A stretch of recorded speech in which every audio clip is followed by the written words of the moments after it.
সহিহুল বুখারীর হাদিস, হাদিস নাম্বার 5657 নম্বর হাদিস।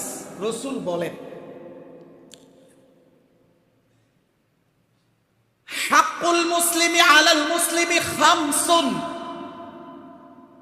এক মুসলমান থেকে আরেক মুসলমান 5টা জিনিস পাওনা। কয়টা? সবাই বলবেন কয়টা? 1 নাম্বার পাওনা রাদ্দুস সালাম।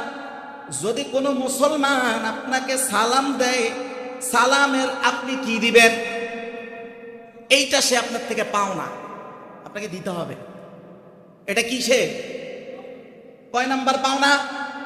1 নাম্বার। 2 নাম্বার রিয়াদাতুল মারিদ, আপনার পাশে কোনো রোগী থাকলে আপনার সাধ্য অনুযায়ী তার পাশে দাঁড়াবেন, এটাও তার কয় নাম্বার পাওনা? 2 নাম্বার পাওনা।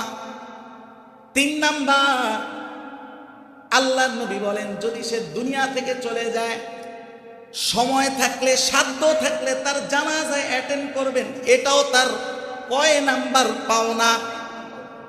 3 নাম্বার পাওনা। 4 নাম্বার ইজাবাতুদ দাওয়া, আপনারে বেটা দাওয়াত করছে, খাওয়ার দাওয়াত বা অন্য কোনো দাওয়াত, আপনার সুযোগ ছিল, কিন্তু আমাদের সমাজে দেখবেন মারাত্মক ব্যাপার স্যাপার আছে। সবাই দাওয়াতে সবাই যায় না, আসেনি? হ্যাঁ, যদি স্ট্যাটাস মিল না হয় অনেক সময় যায় না, এটা জানেননি? হ্যাঁ, হয় না? এটা আপনাদেরই বিষয়, আমাদেরই বিষয়, জানেন না? আমরা হুজুররা তো সবখানে যাই, আমাদের সংস্কৃতি তো ভিন্ন। আপনাদের সংস্কৃতিতে এটা কিন্তু ঝামেলা আছে। যদি আপনার থেকে মানে গুণে কম এমন ব্যক্তির দাওয়াতে আপনি সবসময় কমফোর্ট ফিল করেন না, আসেনি সমাজে এটা? আল্লাহর নবী বলেন, যদি সে তোমাকে দাওয়াত দেয়, তোমার যদি সাধ্য থাকে যাওয়ার, সুযোগ থাকে, তাইলে এইটা তোমার থেকে তার কয় নাম্বার পাওনা? 4 নাম্বার। 5 নাম্বার হলো, মুসলমান যদি হাসি দেয়, কি দেয়? হাসি দেয়, তাহলে হাসির জবাব দেওয়া, এটা হলো তার 5 নাম্বার পাওনা। এই প্রত্যেকটার গভীর তাৎপর্য আছে।